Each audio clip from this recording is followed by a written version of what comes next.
rinse them off. You need to go rinse them off.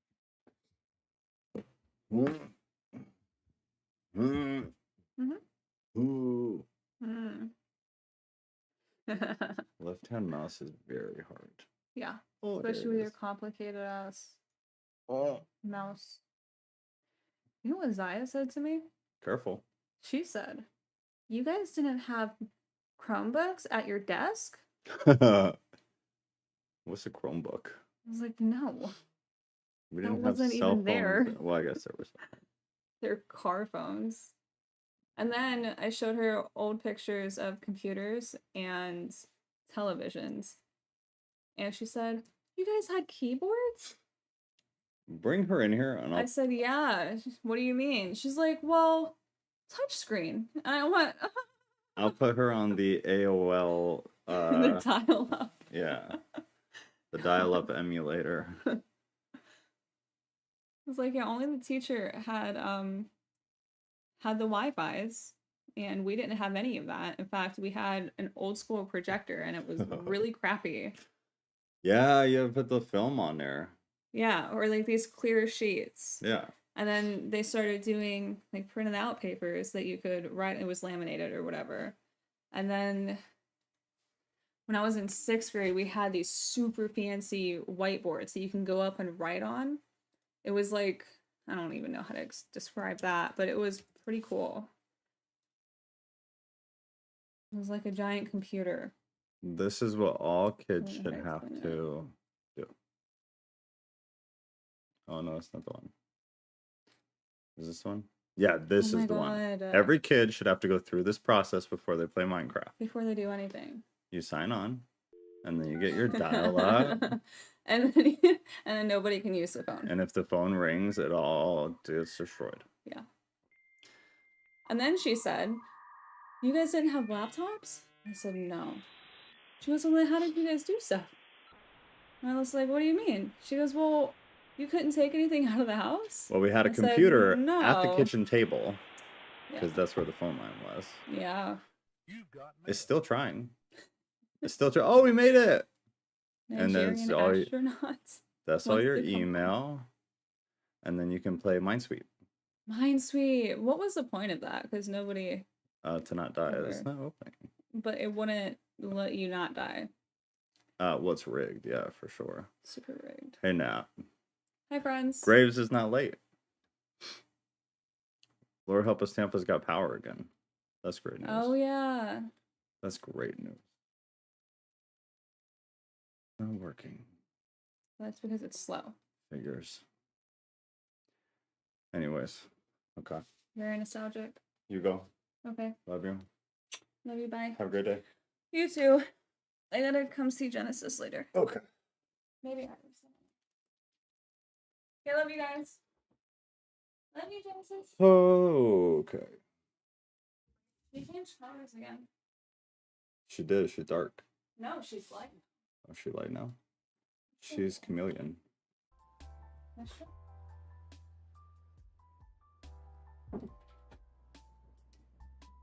Hold on, y'all. Yeah, Kat's got other stuff to do. So why are we looking at an ancient UI? Well, we're having a discussion about, I think, kids should have to use the AOL dial-up emulator before they're able to do anything on the computer.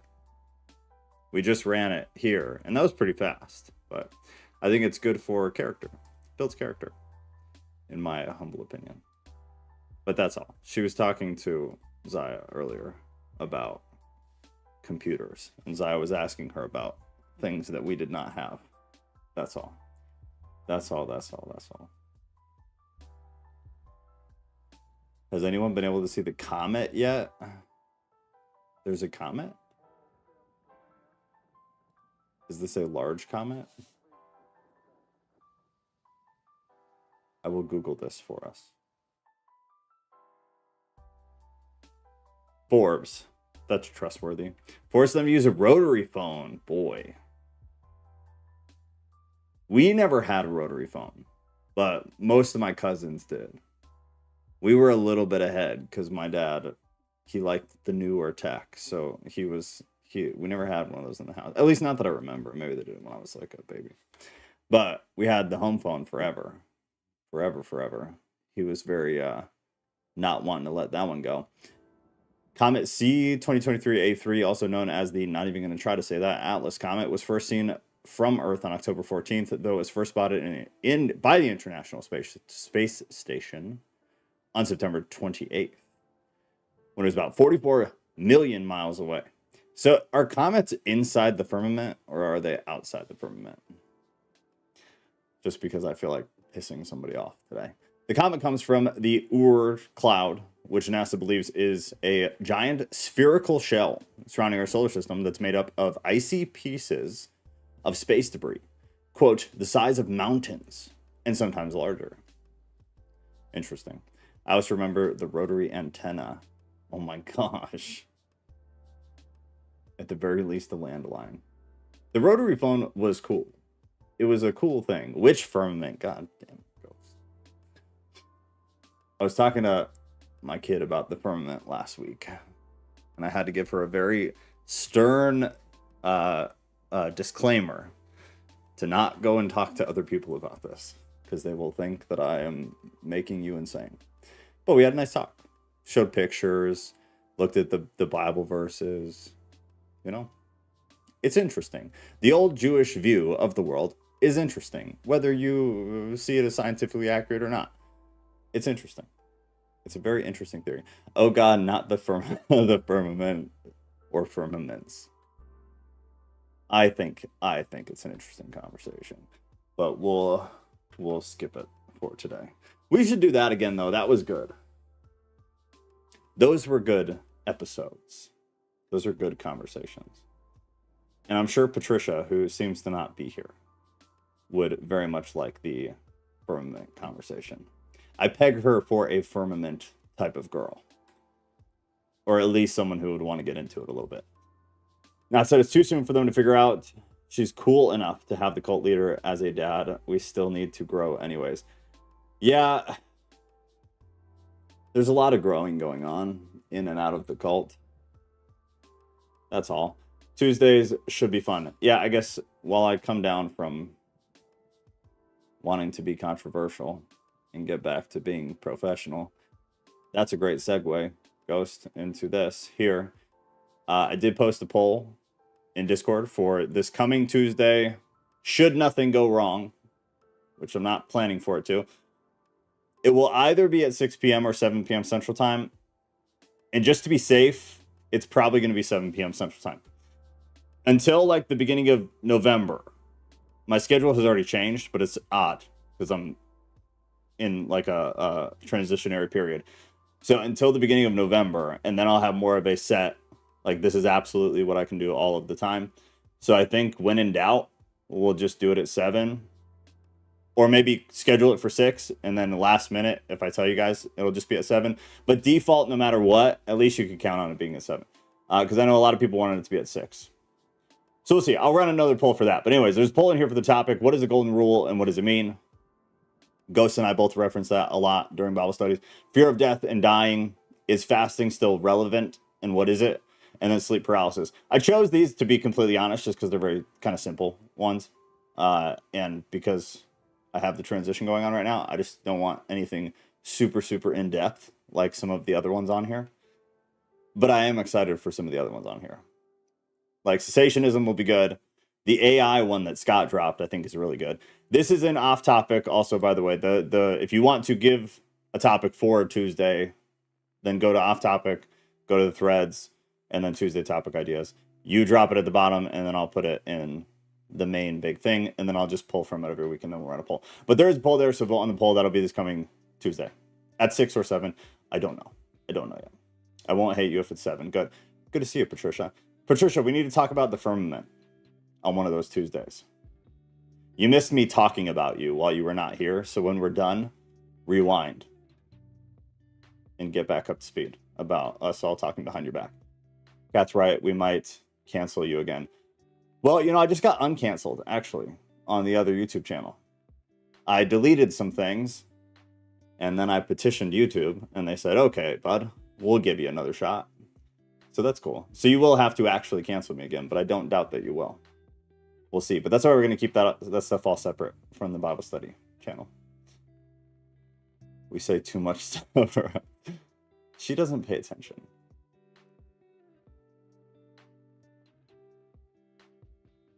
Halfway through what?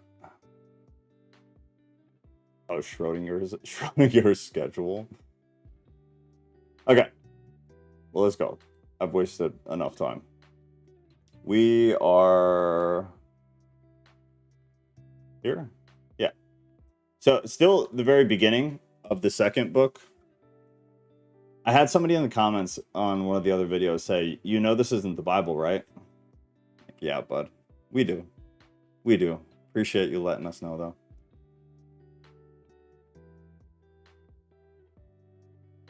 Jesus Christ. Okay, last time, though, actually, I want to go back one. Can I go back one? Because we had a marriage. Was it the beginning? In chapter 1. Yeah, Cain marries Lulua. And then that was our whole evening, was those first handful of chapters. Now where we're picking back up, we have Seth, who is marrying Aklia. Adam lives to see grandchildren and great-grandchildren. No, let's actually gaslight everyone into thinking it is the Bible. Ugh, I'm in the mood to say yes to that, actually. Patricia said I'm still peed about the Lucifer thing from earlier. The Lucifer thing. You'll have to remind me. I get upset about a lot of stuff in these texts. Fanfic is always better than the original work anyways. I totally agree. But I do like the idea of gaslighting everybody into thinking that it is in the canon.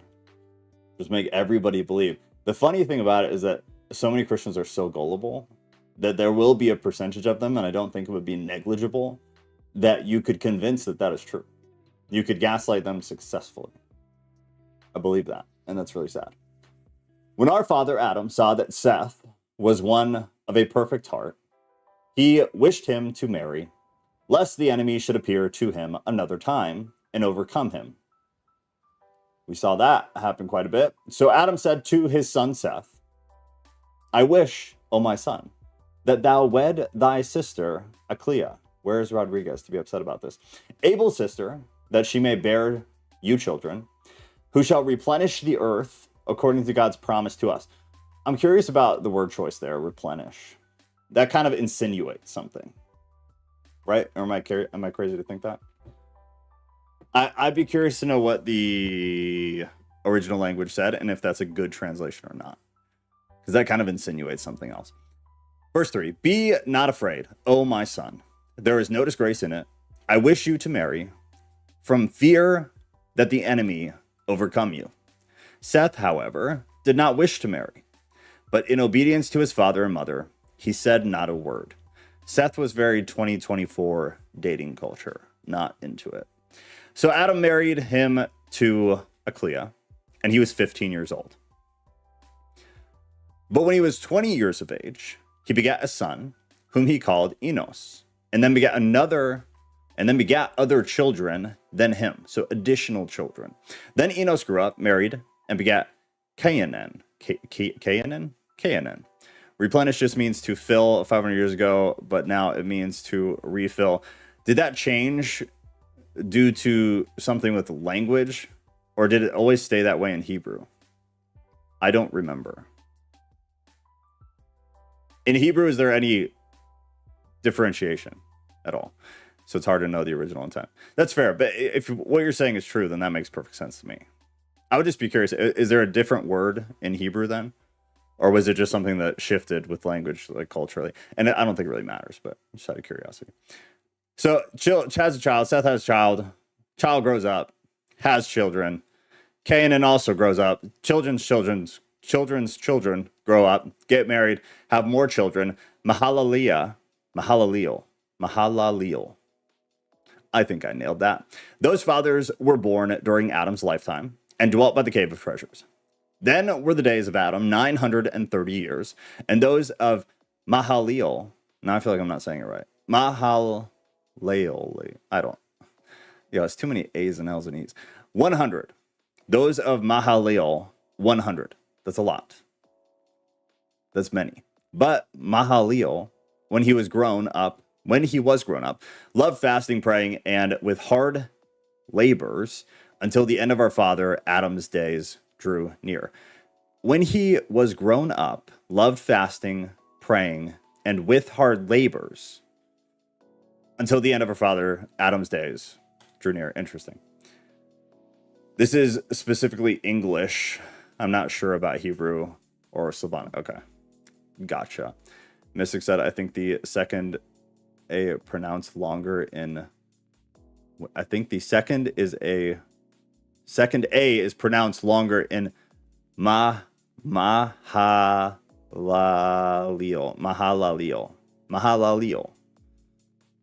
I'm going to butcher it. We already know this. Adam's remarkable last words. He predicts the flood. He exhorts his offering to good. He reveals certain mysteries of life.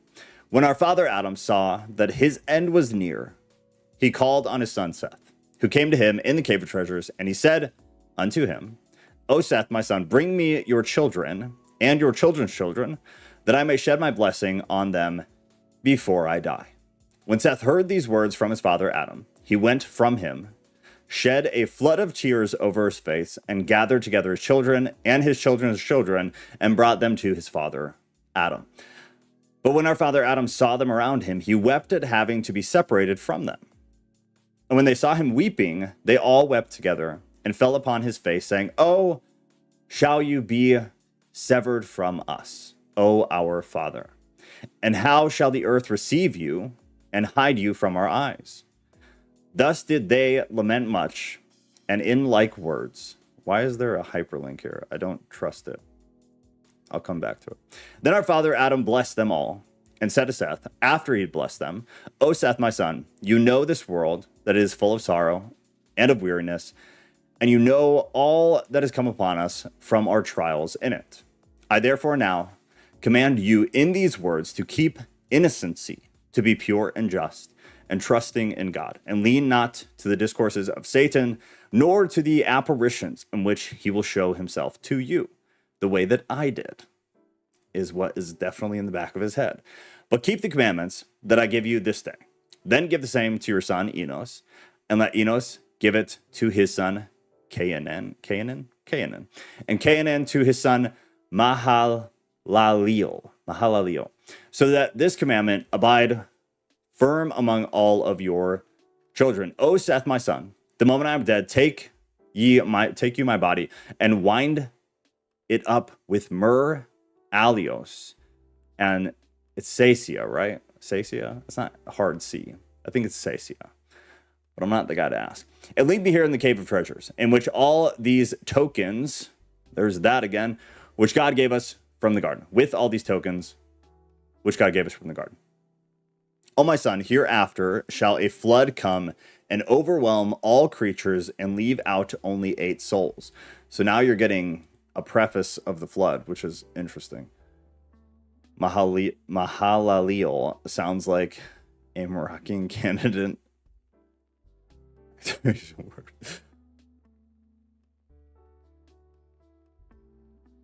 Brainwashed to activate. What's the other word for that, though? The Manchurian candidates. There's like a specific term for them, though, too, isn't there? I know that's a term. I feel like they had a shorter term for them, too. Beyond sleeper agents. Maybe I'm thinking of something else, though. It does kind of sound like that, though. Well said. Okay, here. So, preface to the flood, it seems like. But, oh my son, let those whom it will leave out from among your children at that time take my body with them out of this cave. And when they have taken it with them, let the oldest among them command his children to lay my body in a ship until the flood has been assuaged. And they come out of the ship. He's asking for what do they call it? A Viking burial of sorts, right? Isn't it a Viking burial when they put him on the boat, put him out to sea, and then I think they shoot like a flaming arrow or something at it. We're missing the cool part, but it's a similar thing, I suppose. Then they shall take my body and lay it in the middle of the earth shortly after they have been saved from the waters of the flood. For the place where my body shall be laid is the middle of the earth. Ghost, here's your Here's your whole thing with the middle of the earth, the center of the earth. The middle of the earth, God shall come from thence and shall save all of our kindred. But now, O Seth, my son, place thyself at the head of our people, tend them and watch over them in the fear of God, and lead them in the good way. Command them to fast unto God, and make them understand they ought not to hearken to Satan, lest he will destroy them. Then again, sever your children and your children's children from Cain's children. Do not let them ever mix with those, nor come near them, either in word or in deeds. Uh-oh, here comes Sheol. Patricia's been around long enough to know. Then Adam let his blessing descend upon Seth, and upon his children, and upon his children's children. He then turned to his son Seth, and to Eve, his wife, and said to them, preserve this gold, this incense, and this myrrh, that God has given us for a sign, for in days that are coming, a flood will overwhelm the whole creation. But those who shall go into the ark shall take with them the gold, the incense, and the myrrh, together with my body, and will lay the gold, the incense, and the myrrh with my body in the midst of the earth. I'm having a hard time picturing what he's asking for. But I'll wait, because maybe this will clear it up. Please do not activate ghosts. Don't wore me out. Then after a long time, the city in which the gold, the incense, and the myrrh are found with my body shall be plundered. But when it is spoiled, the gold, the incense, and the myrrh shall be taken care of with the spoil that is kept, and not of them shall perish unto the word of God. Made man shall come, when kings shall take them, and shall offer to him, God, gold in token of his being king, of God being king, incense in token of his being God of heaven and earth, and myrrh in token of his passion. This is a really odd turn of events. Rodriguez, what's going on? Taking care of my sick fur baby. Very sad. I hope everything's okay. This is very odd. Let's see. Cold also as a token of his overcoming Satan and all our foes. Incense as a token that he will rise from the dead and be exalted above things in heaven and things in the earth. In the earth, ghost. Down in there. And myrrh in token that he will drink bitter gall and feel the pains of hell from Satan. And now, O Seth, my son, behold, I have revealed unto you hidden mysteries, which God has revealed unto me. Keep my commandment for yourself and for your people. I'm extremely confused about what he's asking, so hold on. Because at first, he wanted his body taken. Take my body with them out of this cave. And when they have taken it with them, let the oldest among them command his children to lay my body in a ship until the flood has been... Okay, so in the ship until the flood comes down. So assuming they will stay with his body in the ship. Got it. The rest still doesn't make sense to me, though. That cleared up problem one for me. The rest is odd. You're getting like this preface to the flood, which obviously like the canon doesn't have, at least not even remotely like this. And you're adding all of this kind of conspiracy secretism stuff in there, and I like it. And he's bringing in the kings who will plunder, which is Kat's favorite things, playing old Warzone that probably nobody plays anymore other than us. I looked at that last chat, and with my bad eyes, I thought it was the name that I was having a hard time pronouncing. And I was like, holy shit, it just entered the chat. Oh, and then he deleted it. Where'd you go? Or she, to be fair.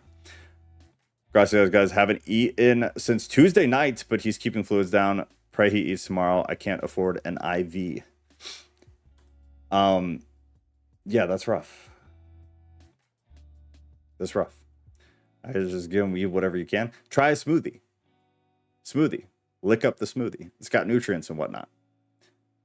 Yeah, bro, we play it. Yeah, I mean, fair, but like you like Plunder is all I was saying. I get frustrated as hell playing Plunder. I just like playing with you. Plunder makes me want to pull my hair out. It is part of the reason I'm going bald, probably. Mystic said, I literally just typed, well, good thing this is fanfic God. And then the comment deleted, and I would look like a freak if I didn't send. I would have known because I read that comment. I saw it as it popped up. You and I would have been okay. Have they checked his teeth? Okay, doggy stuff. Yeah, hopefully puppy's okay. I'm confused. Anyways, the moral of the story. I'm very confused about what is going on here. It's an odd request. It's like the illusion of secrets and conspiracy. Hopefully it goes somewhere and becomes more interesting than that. But we'll see. The death of Adam. He has 3 teeth. He sounds like one of our cats. When Adam had ended his commandment to Seth, his limbs were loosened. His hands and his feet lost all power. His mouth became dumb, and his tongue ceased altogether to speak. He closed his eyes and gave up the ghost. He gave up the ghost. But when his children saw that he was dead, they threw themselves over him, men and women, old and young, weeping. The death of Adam took place at the end of 930 years that had been lived upon the earth on the 15th day of Barmhuda. Barmhuda. That doesn't sound right. Ghost will hopefully correct me. After the reckoning of an epoch of the sun at the 9th hour. He was limber. It was on a Friday, the very day on which he was created. Typo. On which he was created, probably. And on which he rested. And the hour at which he died was the same as that at which he came out of the garden. It was a Friday, the very day on which he was created, and on which he rested, and the hour at which he died was the same as that at which he had come out of the garden. That's kind of interesting, considering some of the stuff from the first text. I said it right enough. I'll take it. Then Seth wound him up well and embalmed him with plenty of sweet spices from sacred trees and from the holy mountain, and laid his body on the eastern side of the inside of the cave, the side of the incense, and placed in front of him a lampstand kept burning. Then his children stood before him weeping and wailing over him the whole night until break of day. Then Seth and big son Enos and Cainan, the son of Enos, went out and took good offerings to present unto the Lord. And they came to the altar upon which Adam offered gifts to God when he did offer them to God. But Eve said to them, wait until we have first asked God to accept our offering, and to keep by him, God, the soul of Adam, his servant, and to take it up to rest. And they all stood up and prayed. There are so many issues with these texts, but I'm here for it. I like it. Are we at the end? No. Adam was the first.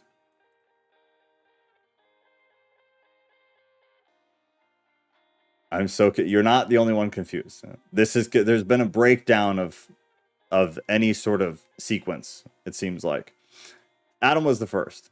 All we need to know really is that Adam died. Adam had a kid. Adam had kids. Kids had a bunch of other kids. The earth was repopulated or populated for the first time, basically. And now Adam is dying. And I feel like that's really all that's mattered so far. And when they had ended their prayer and the word of God came and comforted them concerning their father Adam, after this, they offered their gifts from themselves and for their father. And when they had ended their offering, the word of God came to Seth, the eldest among them, saying unto him, O Seth, Seth, Seth, 3 times.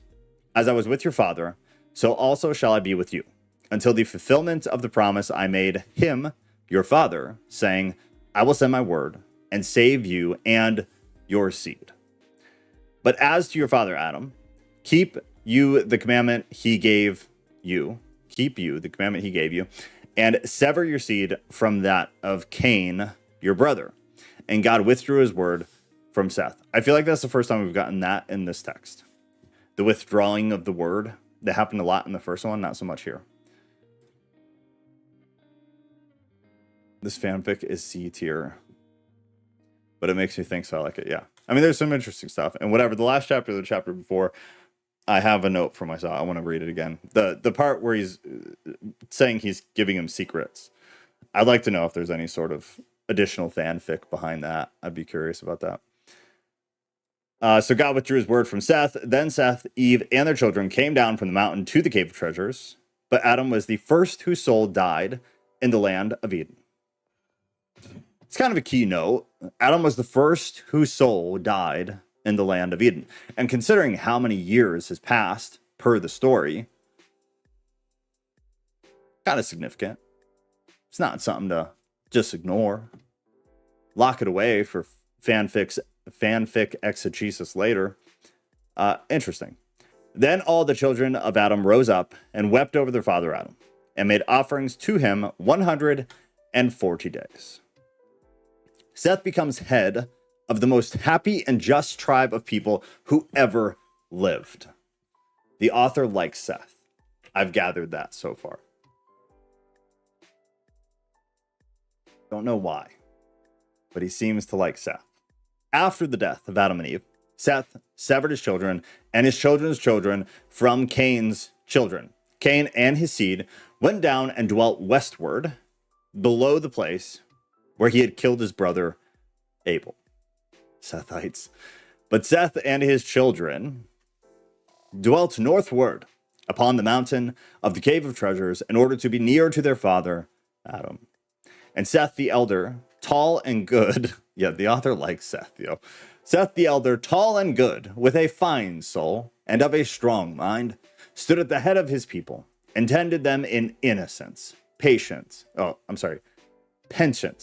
and meekness, and did not allow one of them to go down to Cain's children. Good man Seth. But because of their own purity, they were named children of God, and they were with God, instead of the hosts of angels who fell, for they continued in praises to God, and in singing psalms unto him in their cave, the cave of treasures that they apparently got to keep. They got that real estate in a physical sense. Then Seth stood before the body of his father Adam and of his mother Eve and prayed night and day and asked for mercy toward himself and his children. And that when he had some difficult dealing with a child, he would give him counsel. But Seth and his children did not like earthly work, but gave themselves to heavenly things because they were good. For they had no other thoughts than praises, doxologies, and psalms unto God. He's really pumping these guys up. Therefore, did they at all times hear the voices of angels, praising and glorifying God from within the garden, or when they were sent by God on an errand, or when they were going up to heaven. Okay. Verse 8. For Seth and his children, by reason of their own purity, heard and saw those angels. Then again, the garden was not far above them, but only some 15 spiritual cubits. Y'all, just a mere 15 spiritual cubits. Now, one spiritual cubit answers to 3 cubits of man. Altogether, 45 cubits. Yo, can we make angel math a thing? Can we do that? Can angel math become a thing? One spiritual cubit, one angel cubit, equates to 3 people human cubits. I want this to survive, so I will be locking this into my brain. I refuse to do human math anymore when it comes to cubits. I will do spiritual cubits fucking only. It is not an Egyptian cube, I can tell you that. I can't tell you what it is, but I can tell you that it is not that. Chronically Online is a 5. That's literally the unit I see measuring ingredients with my soul. That was really good. Well done, Mystic. Well done. The main problem is that I think we're on different sides of the internet, though, Ghost. That is true, probably. It's probably true. No coincidence that quantum computers use qubits to calculate. Oh, I can see this going somewhere. I'll be checking back over the next couple of days to see where this goes. I would like someone to get to the bottom of this. I would die to read this. And not in a sarcastic way, in a very, very much literal, genuine way. Maybe he's seeing the cubit in the spirit, and by default, it's a spiritual cubit. I totally believe that quantum is the science of spirituality. Yeah, it's an interesting topic, actually. And I don't want to get off track because it is actually really interesting. It is very interesting when you get into some of that stuff. Time to go down a rabbit hole. Yeah, go down the quantum mechanic, quantum computing, then attach AI in concept and in actual practice, and it becomes horrifying and very interesting. Where did I leave? 45 qubits altogether, because we're talking 15 spiritual qubits, and it's a 1-to-3 ratio or conversion to people qubits. So we're at 45 qubits. Seth and his children dwelt on the mountain below the garden, and they sowed not, neither did they reap. They wrought no food for the body, not even wheat. It's like a Dr. Seuss poem, and I want to read it again.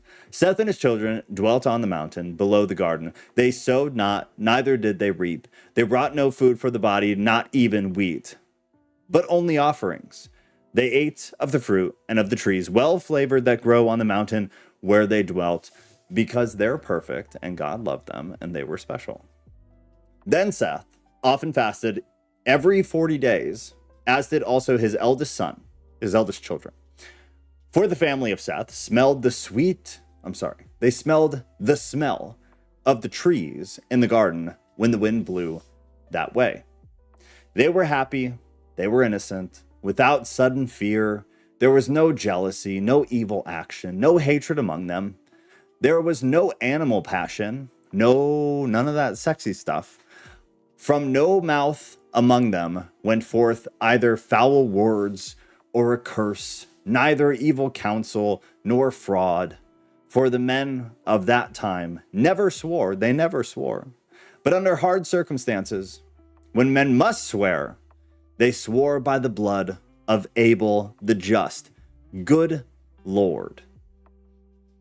This has gotten so comical. Hold up.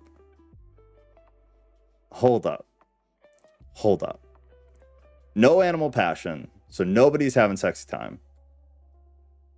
And this is weird. From no mouth among them went forth either foul words or curse.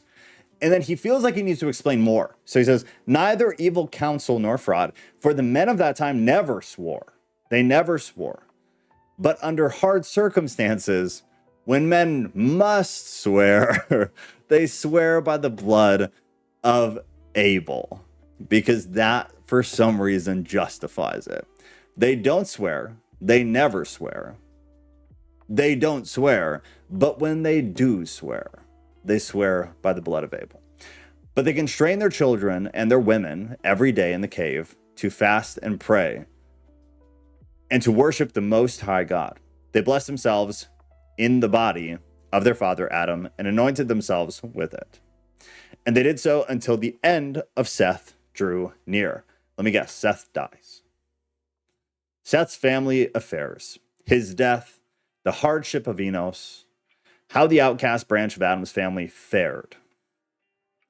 Good Lord help me. Someone was under the influence when they wrote this. It's so random.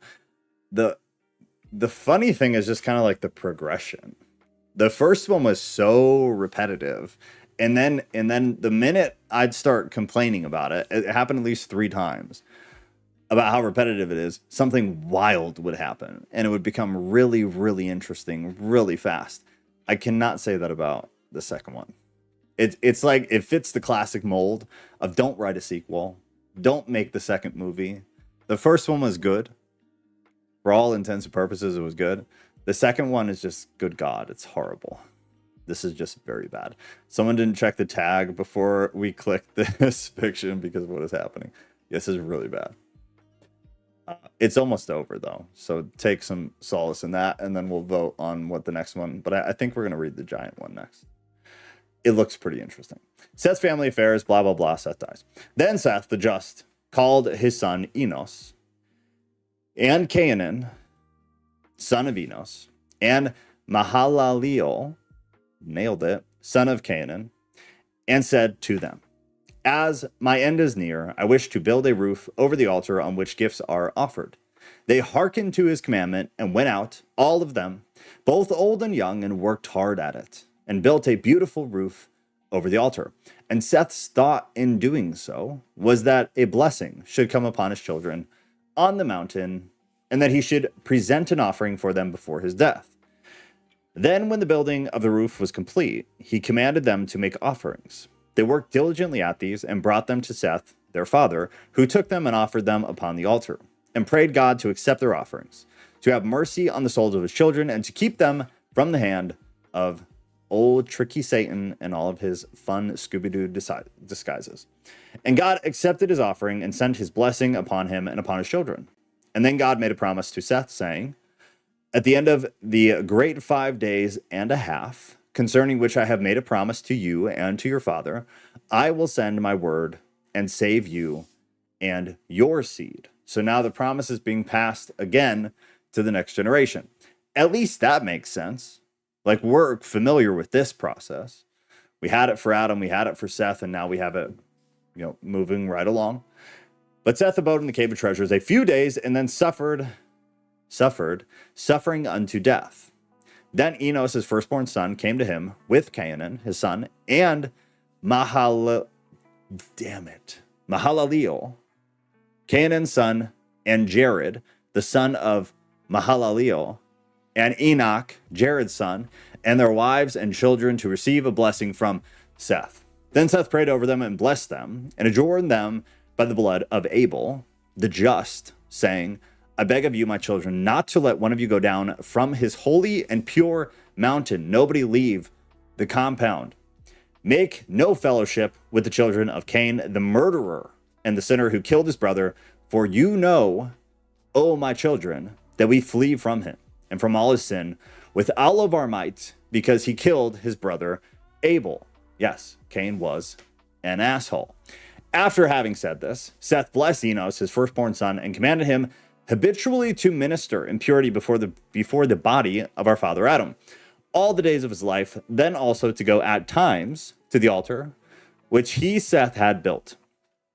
And he commanded him to feed his people in righteousness and judgment and purity all the days of his life.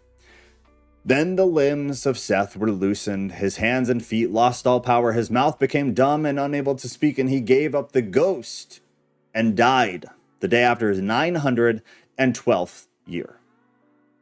On the 27th day of the month, Abib, Enoch being then 20 years old, then they wound up carefully the body of Seth and embalmed him with sweet spices and laid him in the cave of treasures on the right side of our father Adam's body, and they mourned for him 40 days. They offered gifts for him, as they had done for our father Adam.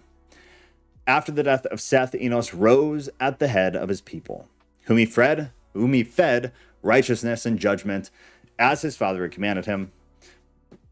But by the time Enos was 820 years old, Cain had a large progeny. Oh, it's going to get hot. For they married frequently, being given to animal lusts, until the land below the mountain was filled with them.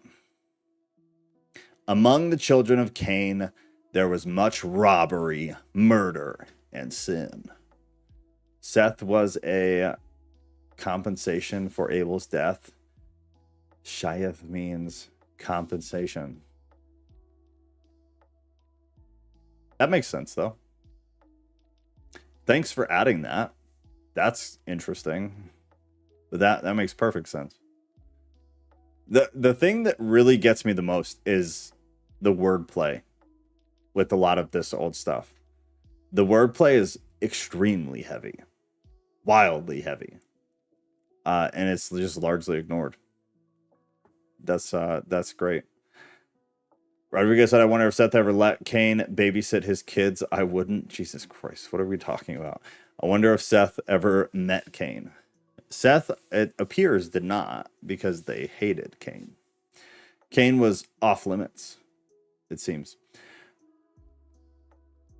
Probably it's like Seth became a legend in the and civilian world.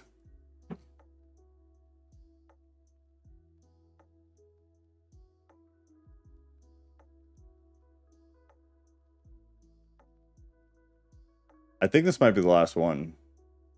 There might be one more. Either way, I think we're done tonight. In those days lived Lamech the blind, who was of the sons of Cain. He had a son whose name was Atun, and they too had much cattle.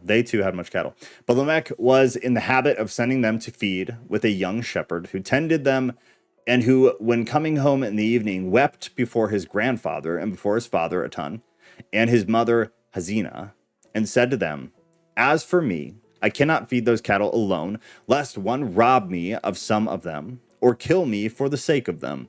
For among the children of Cain there was much robbery, murder, and sin."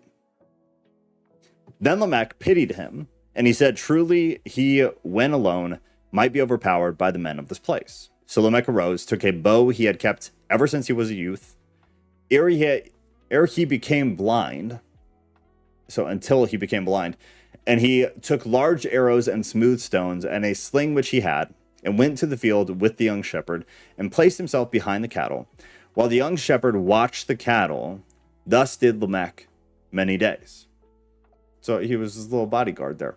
Meanwhile, Cain, ever since God had cast him off and had cursed him with trembling and terror, could neither settle nor find rest in any one place, but wandered from place to place.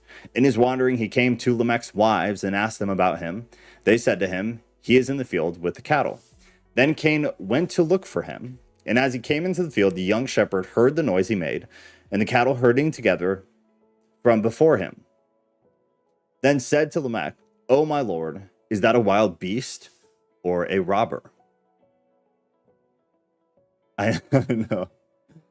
It rhymed too. The beginning sentence with Atun and Lamech, it also rhymed. There's been a bit of that today, and I am a fan. But he should have just gone all out with it and made this like Dr. Seuss. It would have been more entertaining. "Is that a wild beast or is it a robber?" And Lamech said to him, "Make me understand which way he looks when he comes up." Then Lamech bent his bow, placed an arrow on it, and fitted a stone in the sling. And when Cain came out from the open country, the shepherd said to Lamech, "Shoot, behold, he is coming." Then Lamech shot at Cain with his arrow and hit him in his side. And Lamech struck him with a stone from a sling that fell upon his face and knocked out both his eyes. Then Cain fell at once and died. So he got hit with the arrow in the side, and with a singular stone somehow knocked out both of his eyes. Then Lamech and the young shepherd came upon him and found him lying on the ground, and the young shepherd said to him, "It is Cain, our grandfather, whom you have killed. Oh my lord." Then was Lamech sorry. Then was Lamech sorry for it, and from the bitterness of his regret, he clapped his hands together and struck with his flat palm the head of the youth. What? Then was Lamech sorry for it, and from the bitterness of his regret, he claps his hands together and struck the youth on the top of the head with his palm, who fell dead. Can y'all picture that? Because I'm picturing that, and it's hilarious. Lamech, who just killed Cain, has little Timmy right here in front of him, and he feels bad for doing it, so he claps the hands and then bops Timmy on the top of the head, and little Timmy drops dead. That's what just happened. This is what is happening. But Lamech shot him with an arrow. Isn't that murder? Correct. That's why little Timmy, Atun, was like, "It is Cain, our grandfather, who you have killed. Oh my lord." Yeah, they know is murder. That's why Lamech feels bad. Claps his hands and smote little Timmy, like Mystic said, on the top of the head, a little pat on the head, and little Timmy dropped dead. I assume because he was a witness. Little Timmy had to go. Maybe it was an accident. It was not an accident. You were not listening. And that is okay, because you just admitted it. But no, it was not an accident. They didn't realize who it was. So in a sense, it's an accident. But it was yeah, fair enough. Maybe manslaughter, accidental murder. I thought you were a beast type of murder. Time like an ever-rolling stream. What the fuck? Time like an ever-rolling stream bears away another generation of men. When Enos was 900 years old, all the children of Seth and of Canaan and his firstborn, with their wives and children, gathered around him, asking for a blessing from him. Can I open these? Oh, that is not useful. He then prayed over them and blessed them and adorned them by the blood of Abel, the just, saying to them, let not one of your children go down from this holy mountain, and let them make no fellowship with the children of Cain, the murderer. A judo chop. That's kind of how I picture it. What an odd thing. Rubbing the hands and then just bop. So facsimile of an actual page of original Gutenberg Bible. The first successful printing was done in 1450. When Gutenberg printed the Old Testament in Latin, there are about 45 copies of the precious Gutenberg Bible in existence that have survived the chances of Europe and its wars for 500 years. This is like a rendering of it.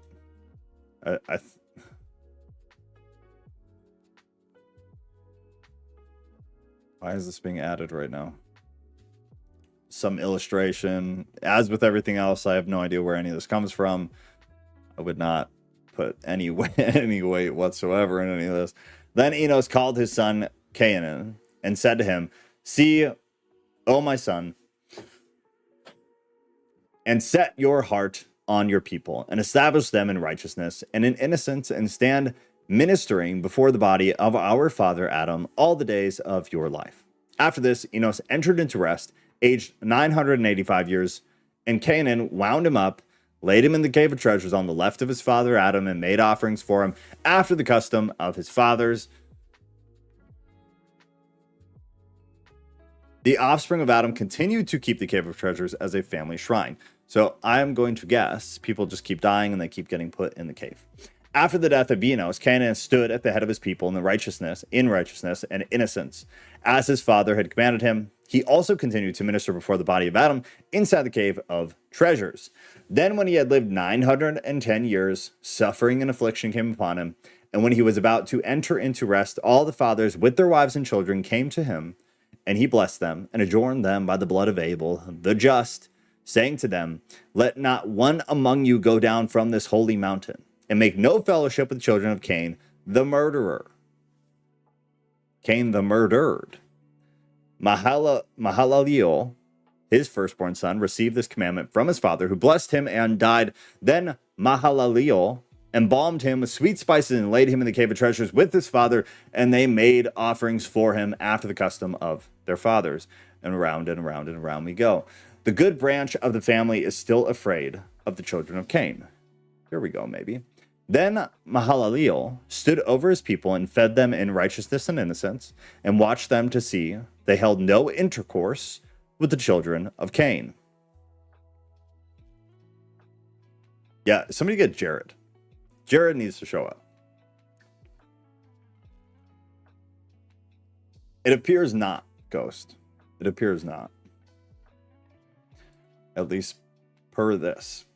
He also continued in the cave of treasures, praying and ministering before the body of our father Adam, asking God for mercy on himself and on his people until he was 870 years old, when he fell sick. Then all his children gathered unto him to see him and to ask for his blessing on them all before he left this world. Then Mahalaleel arose and sat on his bed, his tears streaming down his face, as he called his eldest son Jared, who came to him. He then kissed his face and said to him, O Jared, my son, I adjure thee by him who made heaven and earth, to watch over my people, and to feed them in righteousness and in innocence, and not let one of them go down from this holy mountain to the children of Cain, lest he perish with them. Hear, O my son, hereafter there shall come a great destruction upon this earth on account of them. God will be angry with the world and will destroy them with waters. But I also know that your children will not hearken to thee, and that they will go down from this mountain and hold intercourse with the children of Cain, and that they shall perish with them.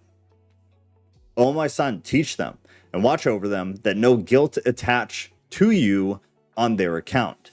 So he's kind of foreseeing that his kids are going to not do the right thing. To his son Jared, when I die, embalm my body and lay it in the cave of treasures by the bodies of my father, then stand you by my body and pray to God and take care of them and fulfill your ministry before them until you enter into rest yourself. Mahalaleel then blessed all his children and then lay down on the bed and entered into rest like his father. But when Jared saw that his father Mahalaleel was dead, he wept and sorrowed and embraced and kissed his hands and feet, and so did all the children. And his children embalmed him carefully, and they laid him by the body of his fathers. Then they arose and mourned for 40 days. Jared turns Martinet. He is lured away to the land of Cain, where he sees many voluptuous sights. Jared barely escapes with a clean heart. No, I meant the other Jared too. I meant Discord Jared too. There just happens to be a Jared in the story right now as well. But I was also talking about the Jared. I don't think Jared reads these though, does he? Jared knows like his Hebrew texts. These I wouldn't really classify there. But if he knows them, yeah, he should be here. Then not Discord Jared kept his father's commandment and arose like a lion over his people and fed them in righteousness and innocence and commanded them to do nothing without his counsel, for he was afraid concerning them, lest they should go to the children of Cain. Wherefore did he give them orders repeatedly and continued to do so until the end of the 485th year of his life. At the end of these years, there came unto him this sign.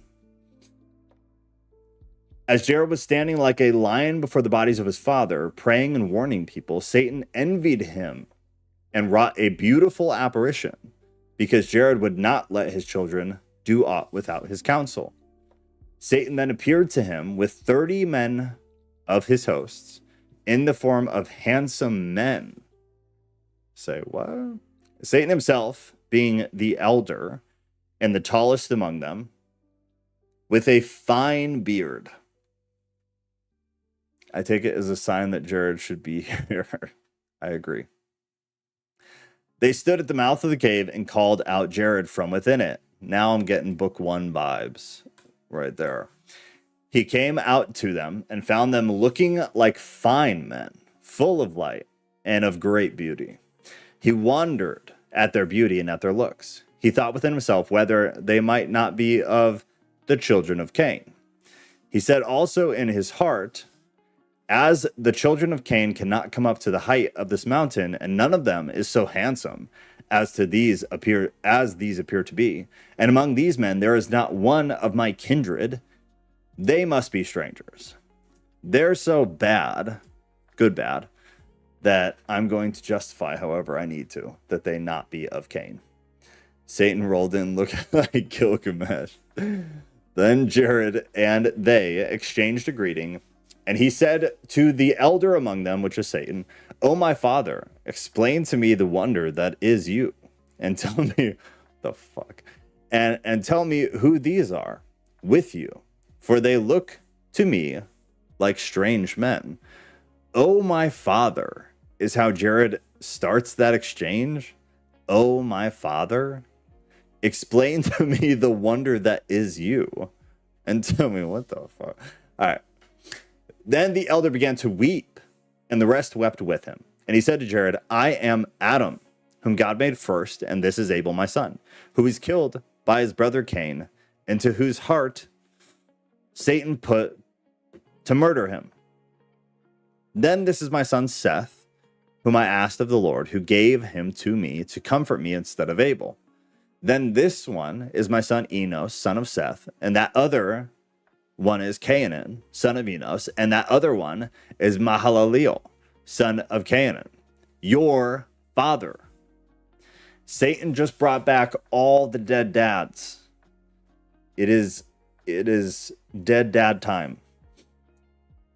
He reads like it's a drama romance novel now. Well, I guess God's got that vibe going on right now. Beards can be unattractive. Some men, mine, I mean, look beautiful. Shut the fuck up. Some beards can be unattractive. A beard isn't a sure thing, but a beard is usually a better thing. But Jared remained wondering at their appearance and at the speech that the elder gave him. Yeah, because they're all dead. Because all of those dudes are dead, including your dad. Is that your dad right there?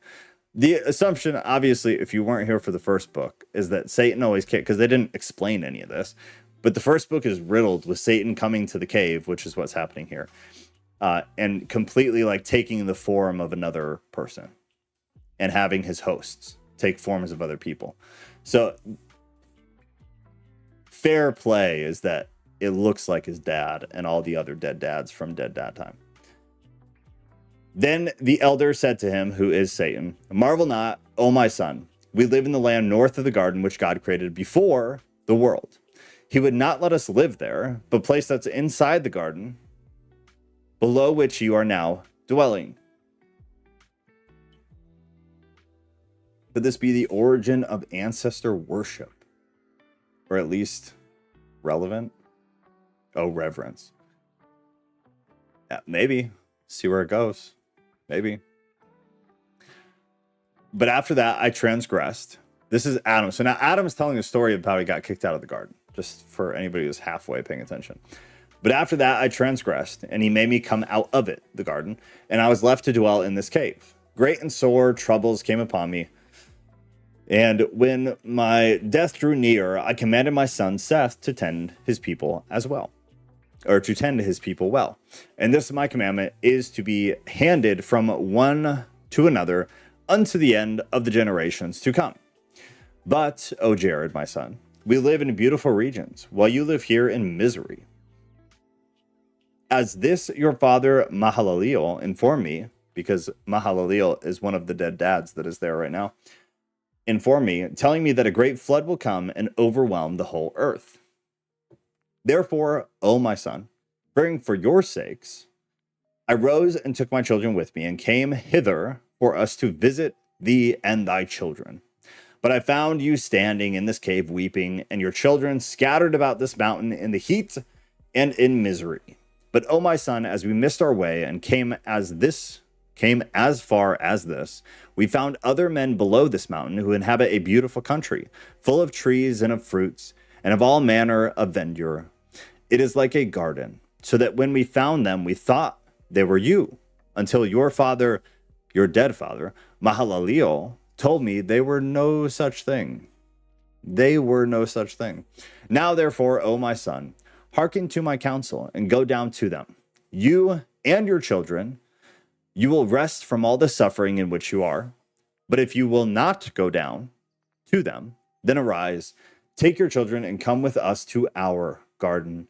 You shall live in our beautiful land, and you shall rest from all this trouble which you and your children are now bearing. So either go to Cain, which she's not supposed to do, or go with Satan and the dead dad brigade. But Jared, when he heard this discourse from the elder, wondered and went hither and thither. But at that moment he found not one of his children. So he went hither and thither, to and fro, and found none of his children. Then he answered and said to the elder, "Why have you hidden yourselves until this day? Where did the dead dad brigade come from?" And the elder replied, "If your father had not told us, we should not have known it." Justifying how he knows. Because Jared is skeptical now. Jared's like, "Well, where'd you guys come from? Why have I never seen you around these parts before?" Even though that doesn't really make sense, because all of you are dead people that are in my family. The reply is, though, that your father had not told us, we wouldn't know. If your dad didn't tell us the things that we told you here, how would we have known it? Validity, supposedly. Then Jared believed his words. Validity indeed. Jared believed his words were true. So the elder said to Jared, "Wherefore didst thou turn about so and so. And he said, I was seeking one of my children to tell them about my going with you, and about their coming down to those about whom you had spoken to me. About who had spoken to me. When the elder heard Jared's intention, he said to him, let alone that purpose at present, and come with us. You will see our country, and if the land in which we dwell pleases you, we and you shall return hither and take your family with us. But if our country does not please you, you shall come back to your own place. And the elder urged Jared. The elder urged Jared to go before one of his children came to counsel him otherwise. Go before one of your real living kids tries to talk you out of what you're doing right now. Because what you're doing right now is going with the dead dad brigade to some undisclosed location. Jared then came out of the cave and went with them and among them. And they comforted him until they came to the top of the mountain. Until they came to the top of the mountain of the sons of Cain. Got it. Then said the elder to one of his companions, we have forgotten something by the mouth of the cave, and that is the chosen garment we had brought to clothe Jared withal. He then said to one of them, go back, you, someone, and we will wait for you here until you come back. Then we will clothe Jared, and he shall be like us, good, handsome, and fit to come with us into our country. This is so shady, yo. Then that one went back, but when he was a short distance off, the elder called him and said to him, tarry thou until I come up and speak to you. Then he stood still, and the elder went up to him and said to him, one thing we forgot at the cave, it is this, to put out the lamp that burns inside it. Now it's getting real shady. Above the bodies that are therein. Then come back to us quick.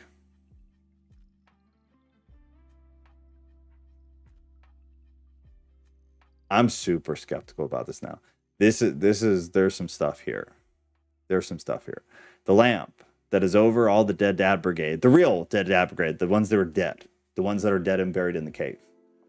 Those dead dads. They have all the incense and stuff, right? And then they also have the lamp, which is important. Equated to light. There is also symbology and meaning behind actual physical lamps. Regardless, Satan is now, the whole point of this seems to have been to get Jared to put out the light. It just finally got interesting. Very happy about that. To put out the lamp that burns inside it, above the bodies that are therein. The bodies that are therein are the real dead dads, and who Jared's talking to right now are the dead dads, but the Satan ones, right? Godzilla is Leviathan, Plague King Kong is Behemoth, Book of Enoch. It's quite a sentence. If you care to elaborate, I would very much like to hear it. That one went out. That one went, and the elder came back to his fellow and to Jared, and they came down from the mountain, and Jared went with them, and they stayed by a fountain of water near the houses of the children of Cain, and waited for their companion until he brought the garment for Jared. He then, who went back to the cave, put out the lamp, and came to them and brought a phantom with him, and showed it to them. And when Jared saw it, he wondered at the beauty and grace thereof, and rejoiced in his heart, believing it was true. But while they were staying there, 3 of them went into the house of the son of Cain, and said to them, bring us today some food by the fountain of water, for us and our companions need to eat. But when the sons of Cain saw them, they wondered at them and thought, these are beautiful to look at. Talking about the dead dad brigade, who is actually Satan and the host. These are beautiful to look at, and such as we never saw before. So they rose and came with them to the fountain of water to see their companions. They found them so very handsome that they cried aloud about their places. They cried aloud about their places for others to gather together and to come look at these beautiful beings. Then they gathered around them, both men and women. Both men and women were gathering around the dead dad brigade, being like, damn, y'all are fine.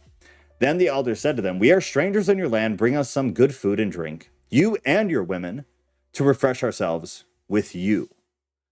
When those men heard these words of the elder, every one of Cain's sons brought his wife, and another brought his daughter. And so many women came to them, everyone addressing Jared either for himself or for his wife, all alike. But when Jared saw what they did, his very soul wrenched itself from them. Neither would he taste of their food or of their drink. The elder saw hint as he wrenched himself from them and said to him, "Be not sad, I am the great elder. As you shall see me do, you do yourself in like manner." What is going on? Then he spread his hands and took one of the women, and 5 of his companions did the same before Jared, that he should do as they did. But when Jared saw them working infamy, he wept, and he said in his mind, "My father never did the like." He then spread, remembering, Jared is looking at Dead Dad Brigade, which includes his father. So his dad, who's not actually his dad because his dad's dead, but his dad, who has been like, who's a skin suit with the host in it, a satanic host in it. He's seeing his dad do this debauchery. So Jared's like, my father never did this type of thing. He then spread his hands and prayed with a fervent heart and with much weeping and entreated God to deliver him from their hands. No sooner did Jared begin to pray than the elder fled with his companions, for they could not abide in a place of prayer. Begone, Satan. Then Jared turned around, but could not see them, but found himself standing in the midst of the children of Cain. He then wept and said, "O God, destroy me not with this race, concerning which my fathers have warned me. For now, O my Lord, I was thinking that those who appeared unto me were my fathers, but I found them out to be devils, who allured me by this beautiful apparition until I believed them. But now I ask you, O God, to deliver me from this race, among whom I am now," which is Cain, the Canaanites, staying, "as you didst deliver me from those devils, send your angel to draw me out of the midst of them. For I have not myself power to escape from them. For I myself do not have the power to escape from among them." When Jared had ended his prayer, God sent his angel in the midst of them, who took Jared and set him upon the mountain and showed him the way, gave him counsel, and then departed from him. Okay. These got longer and longer. So I gotta wind her down here. This is taking a really weird turn. It's taken a very weird turn. Very interesting, though. I'll replace bodies with souls, and that light is, yeah.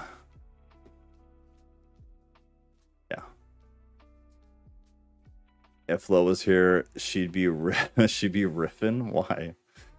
I don't think the author has the same framework, but I think he's grasping at it. Yeah, or something similar. It does seem like, huh? And the sons of men came into the daughters in the time of Jared. Right.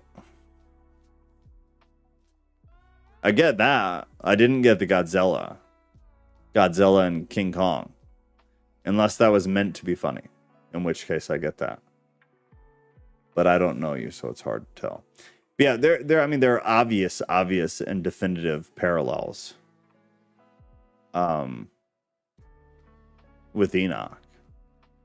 If you've read Enoch, like, they're there for sure. And it doesn't end here. I don't know if it's fair to say much, but like a non-negligible amount of the Apocrypha would apply in the same sense. There's a lot of parallel. There's a lot of connection. It's there for sure. It does sound like ancestor worship or something of the like. Yeah, I could see it. But also, I think if you guys read more of the Apocrypha, you'll be like, oh, it's not that odd.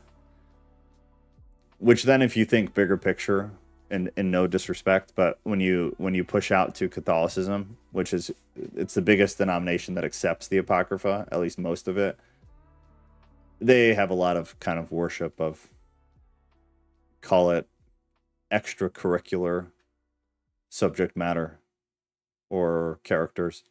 So it kind of makes sense. Kind of makes sense.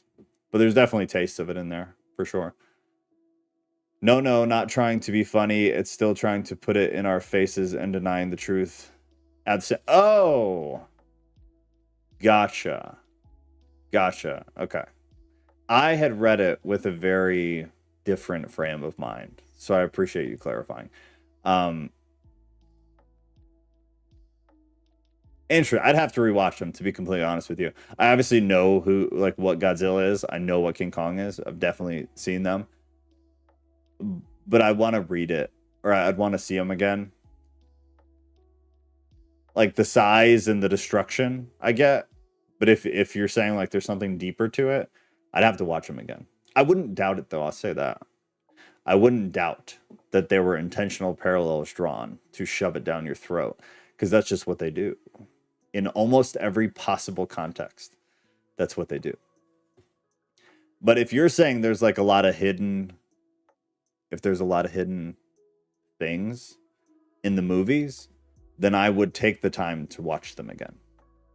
But if you just kind of mean like the size and scope and scale of destruction, then I see what you're saying for sure.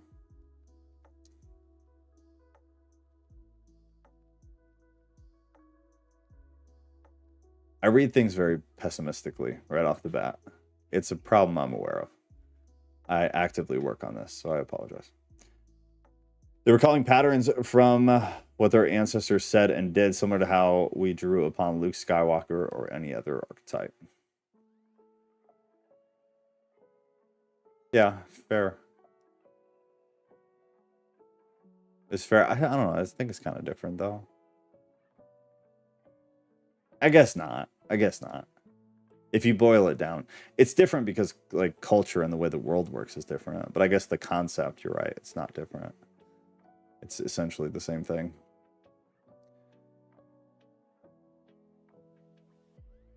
Okay, well, I gotta start wrapping up. So shoot, what was that? Oh, Kat, and I hope she's talked to Ghost about this, because I'm gonna throw him under the bus. Kat and Ghost, I believe, and if I can, I'll try to be on there too. But we have the Discord voice channel here where Patricia, you see, is sitting there. What I think the plan is, and I'll post something in the announcements when they fill me in, but I think the plan is to try to have just like a voice chat gathering once a week at a non-stream time to just BS or whatever. A couple things for anybody who doesn't know. You can share your screen. You can turn on the camera.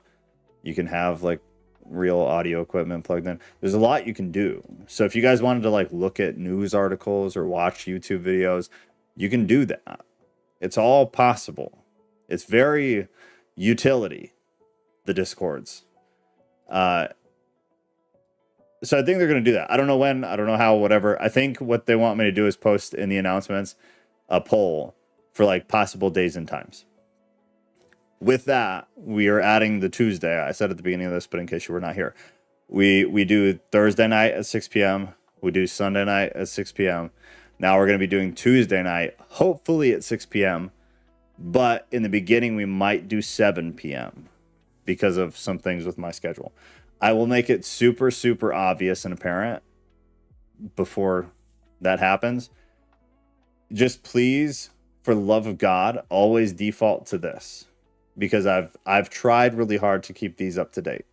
So the Discord events, whatever this says, 9 times out of 10 is accurate. And then whatever the announcement says is 10 out of 10 times is accurate. The Tuesday will also not be on this YouTube channel, just to be super clear. Because Tuesdays we talk about a lot of stuff that got me in trouble on the other YouTube channel. And I want to be able to talk about it. And I want to keep this YouTube channel very clean and just Bible studies. So don't get confused by that. It will be the Tattooed Theist YouTube channel. But again, it's why you should use the events tab, because if you see the link, these are at Live Bible Study, at Live Bible Study. If you come to the Tuesday one, once I put it in here, just use that link to get there. And then you're golden. You're golden, pony boy. Because it'll take you right to the other channel. Sorry that that's confusing, but I want us to be able to speak freely. And I don't want to get this channel banned. Joe, does it say 6 p.m. for you? It says 7 p.m. for me, but I think it's because it's because you're on a different time zone, which is why I want you guys to just use the events thing, because then you don't have to deal with, well, what time zone am I in? He's on Central Time. The Discord will automatically do it. So I would just live and die by the Discord events page, which is also available on mobile. It's like in the upper right of the side panel. Just live and die by this. This will take you to the right YouTube channel. It will have the right time. I will make absolute sure that this is accurate so that everybody's on the same page. I'm on Central Time. So if you see anything else here, it's because you are in a different time zone. Because technology is super fancy and it can show us all different things based on where your IP address is. And I say that sarcastically because everybody should know that. With love. Everybody should know that. Anyways, that's the deal. So I'll post a poll for possible days and times for it's just a voice channel. You don't have to show your camera. I don't think they're making people show their camera. It's just like voice chat. If people want to show things on the screen, whatever, share links, whatever. I think it's just kind of like hang out and chat. So I'll post possible days and times, and then you guys can vote on that. And then I think it'll just be open. And if nobody shows up, whoever's there will just talk. I think Ghost and Cat will just like have a call. So if people show up, cool. If they don't, then cool. And if I'm available, I want to try to go on too. That's that. The Tuesday thing, I'll update over the weekend. But we are definitively starting on Tuesday. So it looks like as of right now, the fear of death and dying is the winning topic. So if you have not voted and you would like to have a say in this, please vote. Always and forever, if you're not going to be at a stream, like on the event, please don't vote. That should go without saying, but I see it happen like a lot. If you're not going to be there, don't vote. I don't feel like I need to explain that, so I'm not going to, because we're not children. Don't vote. Vote if you're going to be there, because that's what makes sense. Jocelyn, what's going on? Do you have to have equipment for the voice part, or can you just use Discord mic? I assume somebody answered that. But yeah, you can just use your phone. It sounds really good. And Discord has like a built-in noise canceling system. So even when you're on your phone, it sounds way better than a phone call. It's pretty impressive. It's pretty impressive, if I do say so myself. Cat said no camera necessary unless you're trying to show us your pets. Fair enough. That's actually required. Show me your pets or don't show up. Bye. I think it's just hang out. If you have, I don't know, just fucking hang out. Show stuff, don't. Talk, don't. Listen. Whatever. Tuesday, topic thing starts. Other than that, I don't really have anything. Hope things have been good. I am still working on the things we talked about last week with how things are going to function and all that stuff. I have not forgotten. I've been working on it. It's just going to take a little bit of time. We had a bunch of things set up for Discord that I have to dismantle. And they're things that I don't know what I'm doing. So I'm learning as I go. And then I can rebuild it from there. Otherwise, I might catastrophically break the way the Discord functions. So I've been having a blasty blast with that. Joe, you have a rested face today. It could be that Kat is giving you a lot of tenderness. A rested face? That's really funny, actually. Thank you for saying that. Kat has been giving me a lot of tenderness. Yes, she's an absolute doll. Pastor is so sweet. She's so sweet. I'm so glad you're here. Pastor was just not here. I think in the very beginning she was here. And then she's just silent the whole time. And then it says something really, really sweet. We love you, Pastora. Very much. Very, very much. You're such a doll. All right. I do feel like I'm falling asleep, though, so I'm going to get off. I love you guys. See you Sunday for the Genesis's. And then just keep your eyes on the alerts or the announcement section, because we'll get all the stuff for Tuesday figured out.